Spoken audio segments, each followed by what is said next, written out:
جب بندہ نماز کے لیے کھڑے ہوتا ہے، کھڑے ہونے کا مطلب ہے کہ میں بھاگتا نہیں ہوں، میں کھڑا ہوں۔ ہاتھ اٹھانے کا مطلب یہ ہے کہ میرے ہاتھ کھڑے ہیں، میں مقابلہ نہیں کر سکتا۔ پھر اس کے بعد کانوں کو ہاتھ لگاتا ہے، اس کا مطلب ہے میری توبہ۔ اس کے بعد پھر ہاتھ باندھتا ہے، ہاتھ باندھتا ہے، یہ انقیاد کی علامت ہے، میں تیرے حضور حاضر ہوں۔ پھر اس کے بعد رکوع میں چلا جاتا ہے، میں جھک گیا تیرے حضور، پھر جھک کے وہ سجدے میں گر جاتا ہے۔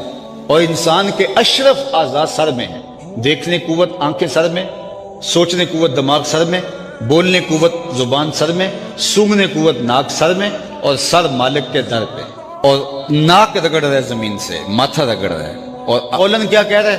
سبحان ربی الاعلی۔ عمل کیا ہے؟ میرے سے کوئی زیادہ جھکا ہوا نہیں اور تیرے سے اعلیٰ کوئی نہیں۔ اگر اس نے ایک بھی سجدہ کر لیا تو پھر وہ اکڑ کے گلی میں نہیں چل سکتا۔ اگر اس نے سجدے کی لذت پا لی، اس نے قیام اور رکوع اور قوما اور جلسہ کی لذت سے آشنائی حاصل کر